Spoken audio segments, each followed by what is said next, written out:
बच्चों को मेरी तरफ से अस्सलाम वालेकुम। और हमने अपना लास्ट जो लेक्चर आपको दिया था वो था चैप्टर नंबर 19 का हाफ लाइफ के न्यूमेरिकल्स। चैप्टर 19 के हाफ लाइफ के न्यूमेरिकल्स हमने ख़त्म करा दिए थे। ये चैप्टर 19 का आखिरी हिस्सा है और ये बहुत ही छोटा हिस्सा है। इंशाल्लाह उम्मीद है कि आज ये काफ़ी हद तक कंप्लीट हो जाएगा इंशाल्लाह ताला। फिर एक आध क्लास और है, जैसे मेरे ख्याल से कल आपकी क्लास एक और है, तो उसमें आपका चैप्टर 19 वाइंड अप हो जाएगा मुकम्मल तौर पे इंशाल्लाह ताला। ये चैप्टर नंबर सिर्फ 17 के मामला रह जाएंगे, क्योंकि एक दफ़ा चैप्टर नंबर 17 ख़त्म हो गई सारी कहानी। क्योंकि चैप्टर नंबर 16 में सिर्फ एक टॉपिक पढ़ाने का बोला है बोर्ड ने, ट्रांजिस्टर। चैप्टर 20 के दो टॉपिक्स हैं, Wilson cloud chamber, Geiger Muller counter, और इसके अलावा चैप्टर नंबर 18 के अंदर मैंने एक्स रेस और लेज़र नामी टॉपिक छोड़ा। ठीक है। हाँ सही ना, आवाज़ इसलिए हल्की आ रही है कि मैं हल्के बोल रहा हूँ। आएगी इंशाल्लाह, थोड़ा सा अगर आवाज़ तेज़ हो जाएगी इंशाल्लाह फिक्र नहीं करना। ठीक है। असल में घर में क्लास लेने के दौरान ज़रा थोड़ी सी आवाज़ हल्की रख के पढ़ाना पड़ता है बेटा। अच्छा बताएं, आवाज़ कुछ बेहतर है? ज़रा थोड़ी सी आवाज़ सही समझ में आ रही है सब बच्चों को? चैट में बता दीजिएगा जल्दी से, शाबाश। ठीक है बेटा।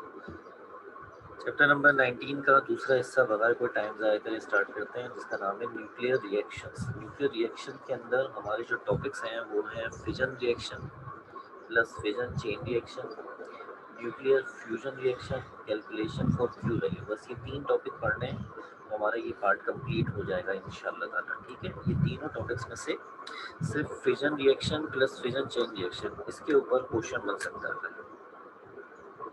सिर्फ इस पे क्वेश्चन बन सकता है बस। फ्यूजन रिएक्शन पर रीज़न वगैरह बना है, एमसीक्यूज वगैरह बन सकते हैं, क्वेश्चन बनने के चांसेस काफ़ी कम। अब फिजन रिएक्शन और फिजन चेन रिएक्शन को लाजमी तैयार कर लें। कैलकुलेशन, वालेकुम सलाम। और जहाँ तो जुन्ना ने भी फाइनली हमें ज्वाइन कर लिया है। और क्यू वैल्यू तो न्यूमेरिकल है, जो बहुत आसान न्यूमेरिकल है, पहले नहीं आता था, अब रिसेंट पेपर्स वगैरह के अंदर हमें इसकी न्यूमेरिकल क्यू वैल्यू के नज़र आ रहा है, तो वो न्यूमेरिकल भी आपको दिखा देंगे। आइए स्टार्ट करते हैं। फिजन रिएक्शन किसे कहते हैं? जो फिजन रिएक्शन है क्या चीज़? हम एक लेते हैं बेटा हैवी न्यूक्लियस। और हैवी न्यूक्लियस किसे कहते हैं? जिसका मास नंबर बहुत ज़्यादा होता है और उसका चार्ज नंबर यानी एटॉमिक नंबर भी बहुत ज़्यादा होता है। और उस हैवी न्यूक्लियस से हमने क्या करा, एक छोटा सा जर्रा पार्टिकल हमने टकराया, न्यूट्रॉन टकराया। जैसे ही ये न्यूट्रॉन जाके उससे टकराया तो नतीजे में न्यूट्रॉन को उस हैवी न्यूक्लियस ने एब्जॉर्ब करा, और थोड़ी देर के बाद वो हैवी न्यूक्लियस मज़ीद और छोटे न्यूक्लियाई में ब्रेक हो गया। साथ साथ में बहुत ज़्यादा मिकदार में हीट एनर्जी भी रिलीज हुई। तो बच्चों, ऐसा रिएक्शन जिसके अंदर एक हैवी न्यूक्लियस छोटे न्यूक्लियाई में ब्रेक हो जाए, साथ में बहुत ज़्यादा क्वांटिटी में हीट एनर्जी भी रिलीज हो, ऐसे रिएक्शन का नाम रखा गया है फिजन रिएक्शन का नाम। तो जो ज़रा डेफिनेशन यहाँ से देखते हैं और फिर आपको मज़ीद समझाता हूँ। ये एक ऐसा रिएक्शन है या एक ऐसा फिनोमेनन जिसके अंदर एक स्लो मूविंग न्यूट्रॉन लेकर हम उसको टकराते हैं एक हैवी न्यूक्लियस से, जिससे क्या होता है, वो टूट जाता है मज़ीद और छोटे न्यूक्लियाई के अंदर, और साथ ही साथ में बहुत ज़्यादा क्वांटिटी में हीट एनर्जी भी रिलीज होती है। इसका नाम रखा गया है फिजन रिएक्शन। फिजन रिएक्शन में एक हैवी न्यूक्लियस छोटे न्यूक्लियाई में टूट जाता है, साथ में हीट एनर्जी रिलीज होती है बहुत ज़्यादा, का नाम फिजन रिएक्शन रखा गया है। यहाँ तक ओके करें, फिर मैं आपको इसको एक डायग्राम के जरिए एक्सप्लेन करता हूँ।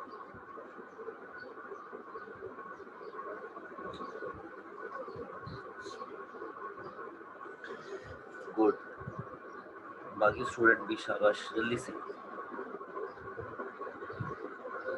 बाकी बच्चे भी ओके करते हैं यहाँ तक, जल्दी से शाबाश कि हाँ यहाँ तक बात समझ में आ गई है। What is fission reaction? Breaking of a heavy nucleus into lighter nuclei with a release of massive amount of heat energy। इस बात को समझने के लिए हमने यहाँ पर एक डायग्राम आपको दिखाई है, ये डायग्राम। इस डायग्राम के अंदर एक न्यूट्रॉन को एक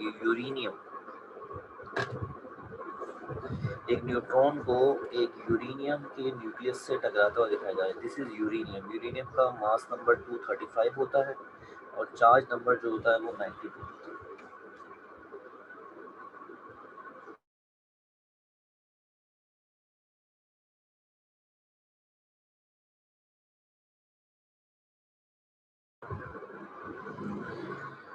ये न्यूट्रॉन का सिंबल होता है 10।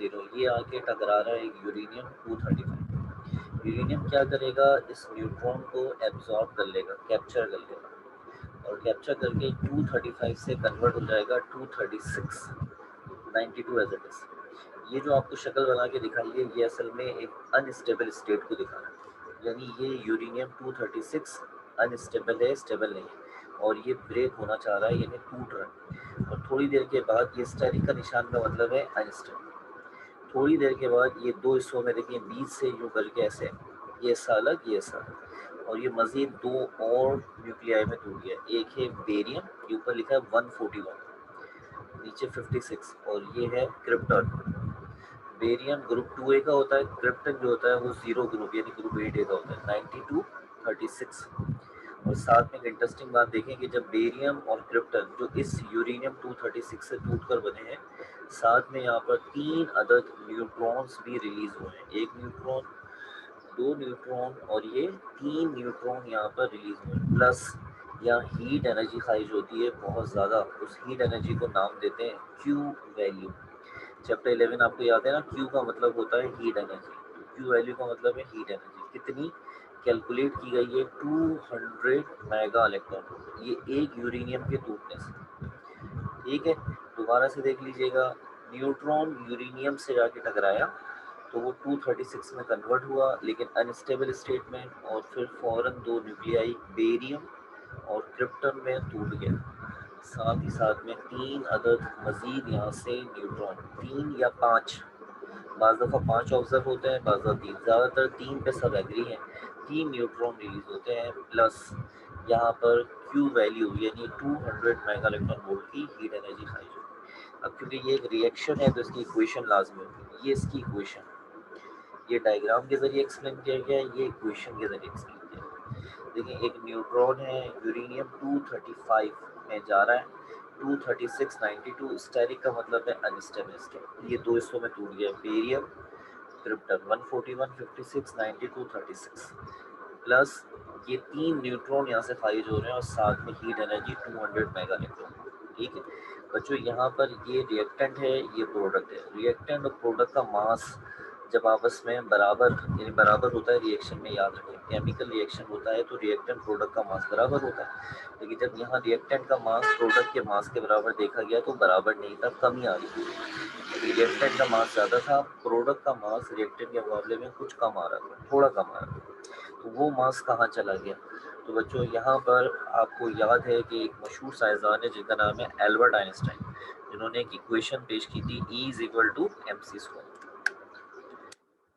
उन्होंने कहा था energy and mass are interconvertible, यानी एनर्जी मास में तब्दील हो सकती है और मास एनर्जी में तब्दील हो सकता है। तो यहाँ पर जो मास कम आ रहा है वो किस में तब्दील हो रहा है? एनर्जी में तब्दील हो रहा है। यानी E is equal to mc² का फिजन रिएक्शन वेरीफाई करके दिखा रहा है, यानी fission reaction is the verification of E is equal to mc², क्योंकि जो मास यहाँ पर है वो मास यहाँ नहीं है, कुछ कम है, और वो मास बेटा कन्वर्ट हो गया एनर्जी में, और वो एनर्जी है। यहाँ तक ओके करें, यहाँ तक सारी बातें समझ में आ गई अच्छी तरीके से, दोनों डायग्राम यानी डायग्राम और इक्वेशन और ये सारी जो वजाहत की गई ये सब क्लियर हो गई अच्छी तरीके से।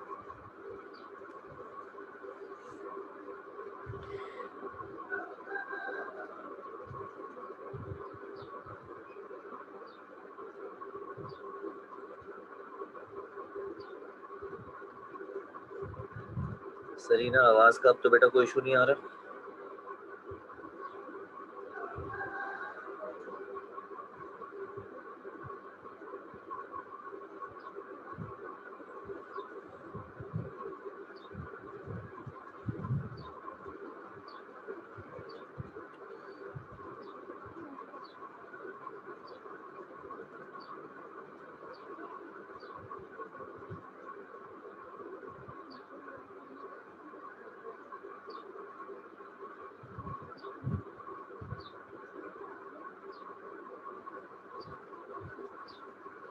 चलो बेटा कंटिन्यू करते हैं बातचीत को आगे।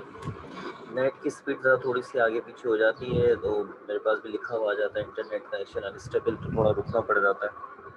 और फिर जैसे ही वो शो करता है कि अब स्पीड सही है तो फिर लेक्चर कंटिन्यू हो जाता है। ज़रा थोड़ा सा कभी ऐसा हो स्क्रीन ब्लर हो जाए, धुंधली हो जाए, आवाज़ थोड़ी सी डिफरेंट टाइप से यानी सही से ना आ रही हो तो थोड़ा सा बस वेट कर लिया जाए, होप्स के वो नेट की स्पीड बेहतर हो जाएगी वैसी। तो बच्चों इसी टॉपिक के साथ ये टॉपिक आपने मिलाकर तैयार करना है जिसका नाम है फिजन चेन रिएक्शन। इसकी वर्डिंग यहाँ मौजूद नहीं है, इसकी वर्डिंग आपको नोट से मिलेगी। मैंने ये वर्डिंग यहाँ पर नहीं लिखी हुई तो इसलिए ये वर्डिंग आप नोट से लेंगे, ठीक है।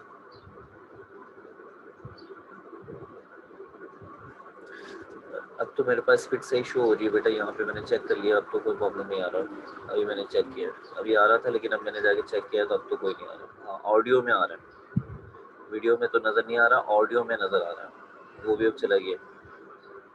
अब बिल्कुल ओके, यहाँ पे मेरे पास रिजल्ट आ रहा है। आप लोग बताइए आवाज़ साफ आ रही है, तस्वीर साफ आ रही है? आवाज़ और तस्वीर दोनों साफ आ रही है, शाबाश।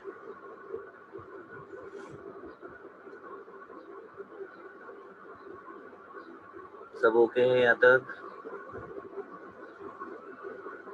जल्दी से चैट में बता दीजिएगा मुझे, जल्दी से चैट में बता दें। फिजन चेन रिएक्शन को स्टार्ट करते हैं।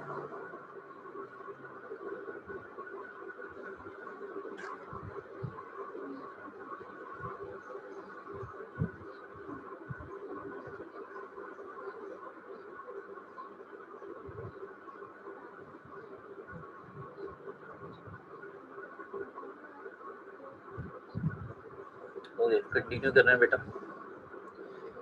देखें जब फिजन रिएक्शन होता है तो हम लोग फिजन रिएक्शन को स्टार्ट करने के लिए एक न्यूट्रॉन भेजते हैं। और जब ये रिएक्शन होता है यानी एक यूरेनियम का न्यूक्लियस टूटता है तो उसमें से कम 3 न्यूट्रॉन मजीद निकलते हैं। अब इमेजिन करें कि अगर इन 3 न्यूट्रॉन के सामने मजीद 3 यूरेनियम के न्यूक्लियस और आ जाए तो ये 3 जाकर उन 3 से टकराएंगे और हर एक में से मजीद 3 यानी 9 न्यूट्रॉन्स निकलेंगे। आजी बात समझ? फिर अब ये 9 न्यूट्रॉन्स जाकर मजीद अगर और 9 यूरेनियम के न्यूक्लियस से जाके टकराएं तो हर एक में से 3 मतलब तकरीबन 27 न्यूट्रॉन्स निकलेंगे। फिर ये 27 न्यूट्रॉन्स जो हैं वो मजीद 27 यूरेनियम न्यूक्लियस से जाके टकराएं तो हर एक में से 3 मतलब तकरीबन 81 न्यूट्रॉन्स। और इसी तरह ये 81 जाकर मजीद 81 यूरेनियम न्यूक्लियस से जाकर टकराएं तो तकरीबन 243, 729 और ये सिलसिला आगे बढ़ता रहेगा। ये न्यूट्रॉन्स की तादाद बढ़ती रहेगी और जैसे जैसे न्यूट्रॉन्स बढ़ते रहेंगे वैसे वैसे फिजन रिएक्शन आगे चलता रहेगा खुद ब खुद, यानी सिर्फ एक न्यूट्रॉन देना हमारी जिम्मेदारी है बस। उसके बाद ये रिएक्शन खुद ही आगे बढ़ता रहेगा, खुद ही बढ़ता रहेगा, फाइनली खुद ही इख्तिताम होगा। इसका नाम रखा गया है fission chain reaction. Chain reaction हमेशा याद रखें एक ऐसे रिएक्शन को कहते हैं जो खुद ही बस शुरू करते हैं एक दफ़ा खुद ही आगे बढ़ता रहता है, उसके लिए चेन रिएक्शन का वर्ड यूज़ किया जाता है। आपने देखोगे पटाखे होते हैं, बाज़ दफ़ा पटाखों की लड़ियाँ टाइप की होती हैं कि सिर्फ एक पटाखा जला दें और वो सारी लड़ी एक साथ जलने लग जाती है। और इसके साथ साथ आपने देखा होगा मुख्तलिफ वीडियोस के अंदर कि बहुत सारे टाइल्स को तरतीब से रखा जाता है कि किसी एक टाइल को गिराते हैं और सारे के सारे टाइल एक के बाद गिरने लग जाते हैं। तो ये सब चेन के मायनों में इस्तेमाल किए जाते हैं। ठीक है बेटा, यहाँ तक क्लियर हुआ? तो इसका क्या है डेफिनेशन? खुद ब खुद सेल्फ सस्टेन वाला खुद ब खुद आगे बढ़ने वाला फिजन रिएक्शन क्या कहलाता है? फिजन चेन रिएक्शन कहलाता है। यहाँ तक ओके करें, शाबाश।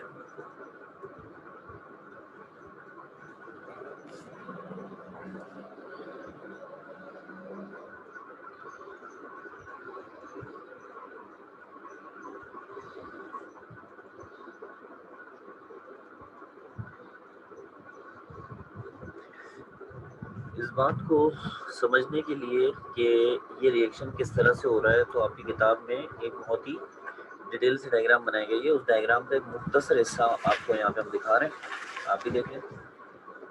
और जितना मैंने बनाया इतना बहुत है। इस डायग्राम के अंदर एक न्यूट्रॉन को एक यूरेनियम से टकरा कर दिखाया गया है, जो कि बेरियम और क्रिप्टन दो में टूटा, साथ में 3 न्यूट्रॉन रिलीज हुए।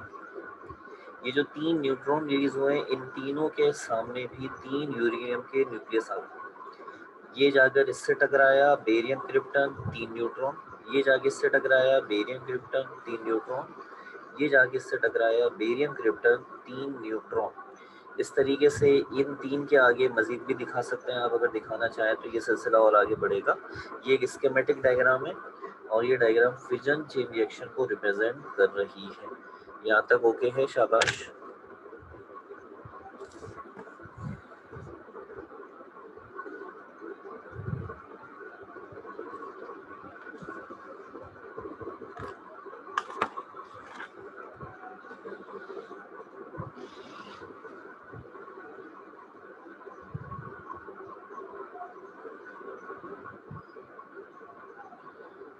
तो बच्चों यहाँ पर इमेजिन करें how much heat energy will evolve, कितनी हीट एनर्जी यहाँ पे खारिज होगी, आप अंदाज़ा लगाने की कोशिश करें। क्योंकि जब एक टूटता है तो 200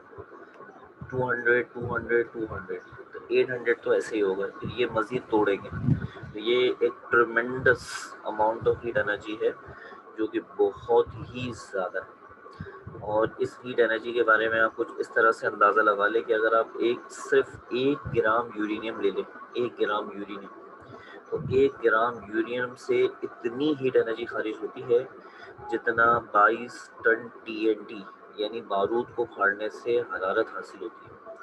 यानी 22 टन TNT जब फटेगा, 22 टन बारूद जब फटेगा, उससे जो हरारत खारिज होगी अंदाज़ा कर लें, 22 टन की बात कर रहा हूँ, तो उतनी तवानाई सिर्फ 1 ग्राम यूरेनियम दे देगा बेटा फिजन चेन रिएक्शन के दौरान। तो ये बहुत ही ख़तरनाक किस्म का रिएक्शन है, क्योंकि इसमें जो हीट एनर्जी है अगर उसे आप कंट्रोल नहीं कर सके तो वो बहुत ही ख़तरनाक मामला बनाएगी, और अगर कंट्रोल कर लिया तो आपका फ़ायदा कर देगी, ऐसी बात है।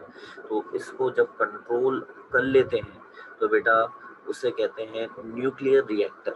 न्यूक्लियर रिएक्टर एक ऐसी डिवाइस होती है जिसमें फिजन चेन रिएक्शन को आप कंट्रोल करके यानी अपनी मर्जी से कर सकते हैं। जितना करवाना है रिएक्शन करवाएं, बाकी रोक दें, ये आपकी अपनी मर्जी पर होता है।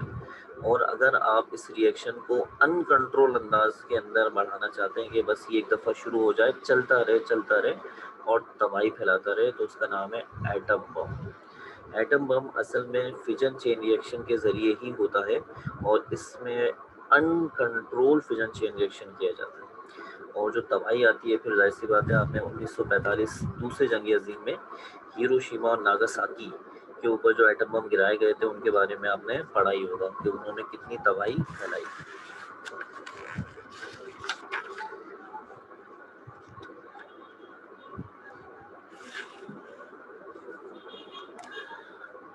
तो बच्चों फिजन चेन रिएक्शन दो तरीक़ों से होते हैं, एक कंट्रोल होता है और एक अनकंट्रोल अंदाज में। जो कंट्रोल होता है उसे कहते हैं न्यूक्लियर रिएक्टर।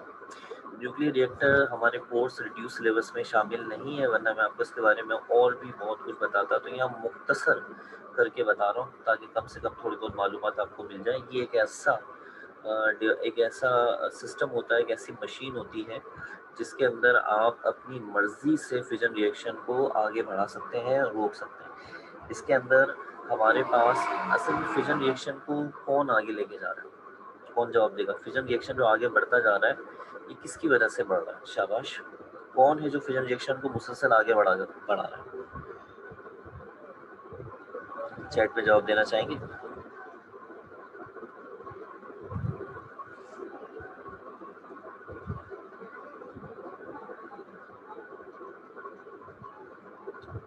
किसी का भी जवाब नहीं आ रहा। चैट में जवाब देना चाहेंगे कि फिजन रिएक्शन में कौन आगे बढ़ा रहा है इसको? शाबाश। फिजन रिएक्शन में कौन आगे बढ़ा रहा है?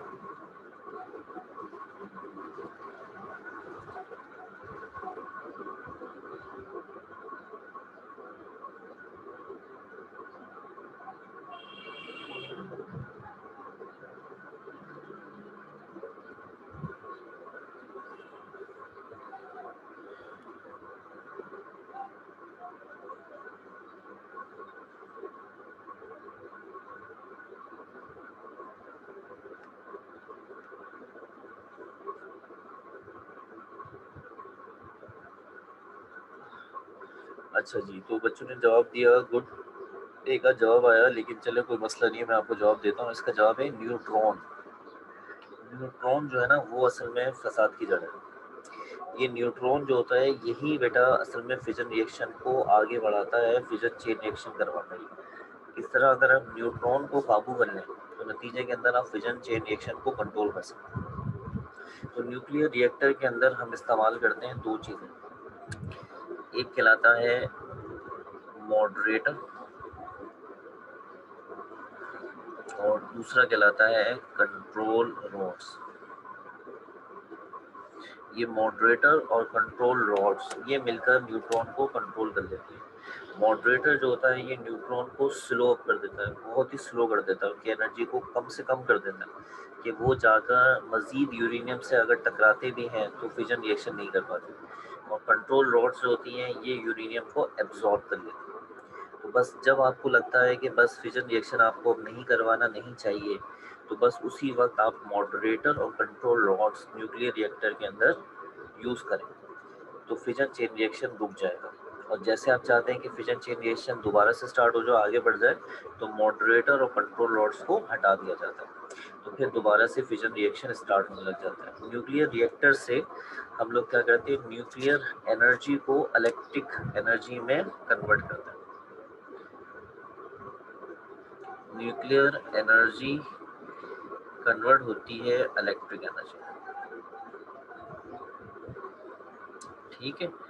और इसके बाद अगर आप चाहते हैं कि भाई फिजन रिएक्शन जो है वो बगैर किसी कंट्रोल मैनर में हो, अनकंट्रोल हो, बस होता जाए होता जाए होता जाए होता जाए, तो उसके लिए बनाया गया है एटम बम। एटम बम जो है वो फिजन रिएक्शन का अनकंट्रोल अंदाज है। यहाँ तक सारी बातें समझ में आ चुकी, क्लियर हो गया सब बच्चे? यहाँ पर यस वो रोके कर देंगे। मैं आपसे 5 मिनट की मजीद बातचीत करूँगा और उसके बाद क्लास को एंड कर दूँगा। जल्दी से यहाँ पर अपना ओके यस कर दें, फिर मैं 5 मिनट की मजीद बातचीत आपसे करूँगा।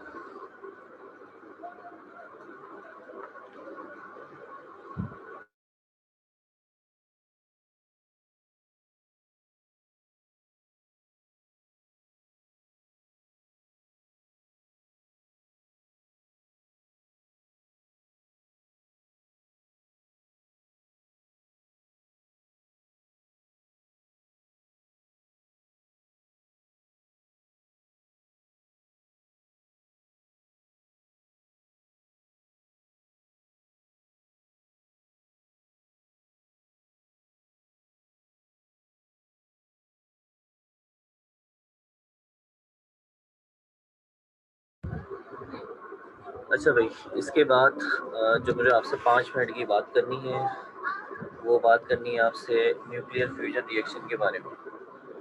न्यूक्लियर फ्यूजन रिएक्शन जो है उसके बारे में आपसे बात करनी है। 5 मिनट की बात है, इसको समझ लें, फिर इसके बाद इंशाल्लाह ताला नेक्स्ट क्लास में इसके बारे में हम थोड़ी सी बातचीत और करेंगे।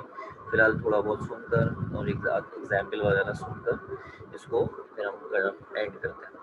बच्चों, फ्यूजन रिएक्शन फिजन रिएक्शन का उलट है। फिजन रिएक्शन में एक हैवी न्यूक्लियस छोटे न्यूक्लियाई में ब्रेक होते हैं, एक हैवी न्यूक्लियस छोटे न्यूक्लियस में ब्रेक हो जाते हैं। लेकिन फ्यूजन रिएक्शन जो होता है, इसके अंदर क्या होता है, इसके अंदर दो छोटे न्यूक्लियाई यानी दो छोटे न्यूक्लियस आपस में मिलते हैं और मिलकर अपने मुकाबले में एक बड़ा न्यूक्लियस बनाते हैं। छोटे न्यूक्लियस मिलकर आपस में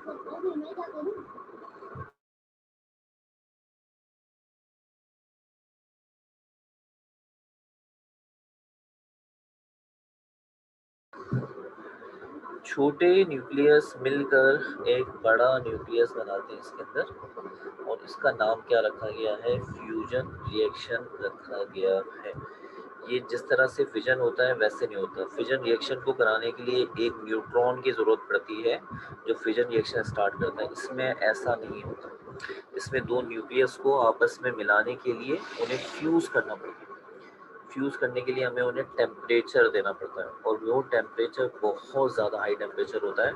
इतना हाई ज़्यादा टेम्परेचर पर ही न्यूक्लियस एक दूसरे के साथ मिल पाते हैं, फ्यूज़ हो पाते हैं, अदरवाइज़ वो कभी भी फ्यूज़ नहीं हो पाएंगे। ये टेम्परेचर करोड़ों केल्विन में होता है, यानी तकरीबन तकरीबन अंदाजे से 1 करोड़ से 10 करोड़ केल्विन तक के लगभग ये टेम्परेचर होता है, तब जाकर ये रिएक्शन पॉसिबल है। ये रिएक्शन हमारी दुनिया में पॉसिबल नहीं है।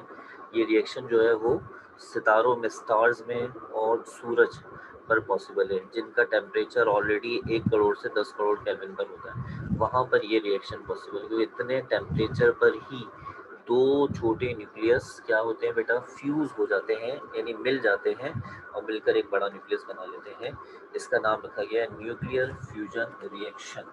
डेफिनेशन देखें, दो छोटे न्यूक्लियाई आपस में मिलते हैं और एक बड़ा न्यूक्लियस बनाते हैं और साथ में हीट एनर्जी भी रिलीज होती है, का नाम फ्यूजन रिएक्शन रखा गया। यहाँ तक ओके कर दें, बस बात को एंड करूंगा यहाँ पे छोटी सी मिसाल देकर।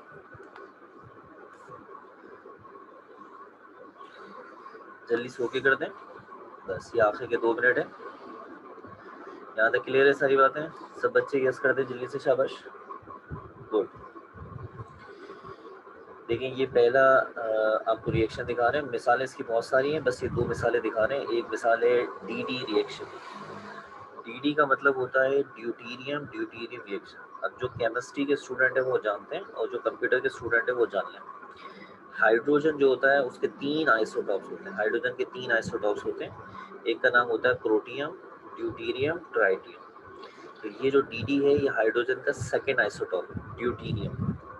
तो ड्यूटीरियम का सिंबल ये होता है बेटा, एक ड्यूटीरियम को दूसरे ड्यूटीरियम से मिलाना। ये दोनों बहुत छोटे लाइटर न्यूक्लियाई, इन दोनों को आपस में हम क्या करेंगे, मिलाएंगे और मिलाकर देखें ये बनेगा He32।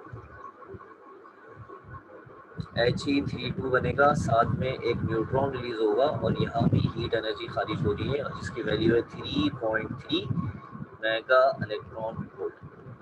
ठीक है, ये DD रिएक्शन है। आप जरा यहाँ पे देखें, दो हाइड्रोजन के आइसोटॉप्स ड्यूटीरियम ड्यूटीरियम मिलकर अपने मुकाबले में एक जरा बड़ा न्यूक्लियस बना, न्यूट्रॉन भी खारिज हो रहा है, साथ में एनर्जी भी खारिज हो रही है। दूसरा रिएक्शन है DT रिएक्शन। DT का मतलब होता है deuterium tritium reaction, deuterium tritium reaction. इसमें ड्यूटीरियम यानी हाइड्रोजन का सेकेंड आइसोटॉप, ट्राइटियम हाइड्रोजन का तीसरा आइसोटॉप, इन दोनों को फ्यूज करवाते हैं और इनके मुकाबले में देखिए बनता है ये अल्फा पार्टिकल। साथ में एक न्यूट्रॉन खारिज होता है और प्लस 17.6 मेगा इलेक्ट्रॉन वोल्ट की हीट एनर्जी यहाँ पे खारिज होती है। ठीक है, इन रिएक्शंस के कराने की कंडीशन मैंने आपको समझा दी है। ये रिएक्शन से उसी वक्त पॉसिबल होंगे जब टेम्परेचर तकरीबन 1 करोड़ से 10 करोड़ के दरमियान होगा, अदरवाइज ये टेम्परेचर पॉसिबल, अदरवाइज ये रिएक्शन पॉसिबल नहीं है। लाइटर न्यूक्लियर मिलकर एक बड़ा न्यूक्लियस बनाना है, लाइटर न्यूक्लियर मिलकर एक बड़ा न्यूक्लियस बनाना। यहाँ तो ओके करें सारे बच्चे,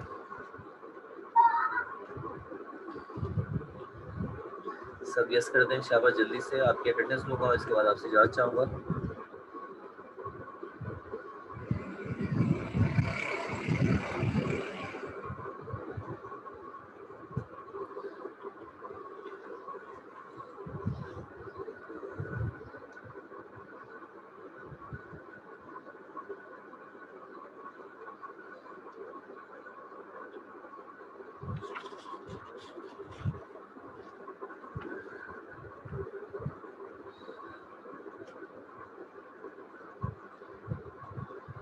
चलो ये मुझसे कहा गया है कि ऑडियो, ठीक है आप सवाल कर ले, मैं जवाब देता हूँ।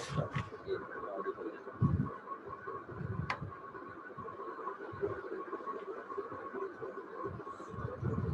ओके, सवाल करें, मैंने ऑडियो खोल दी है।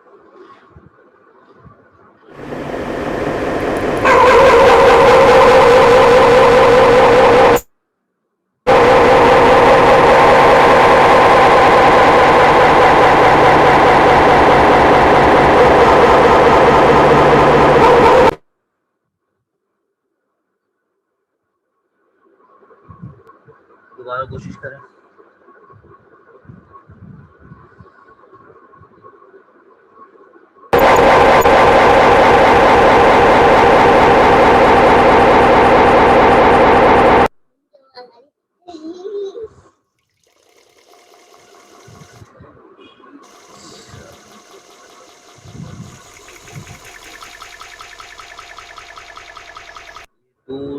सवाल है, एक सेरीना का सवाल है और जिसका जवाब ये है कि इससे लॉन्ग क्वेश्चन नहीं आता, शॉर्ट में आता है, और ये फ्यूजन रिएक्शन जो है ये तो सिर्फ और सिर्फ खाली रीजन की शक्ल में आता है बस, वरना एमसीक्यू से। ठीक है, बाकी राबिल जो है वो क्या कहते हैं, आवाज़ खोलने कह रही है। आवाज़ मैंने सबकी खोल तो दी है यहाँ पे, लेकिन शायद आवाज़ से डिलीवर नहीं हो रही। राबिल आप अपना टेक्स्ट मैसेज कर दें मुझे जल्दी से। चलो ठीक है, कोई बात नहीं, आप मुझे मैसेज कर दीजिएगा, मैं आपको उसको जवाब दे दूँगा। ठीक है, अच्छा बच्चों मुझे इजाज़त दें, यहाँ तक हमारा लेक्चर कंप्लीट हो गया है।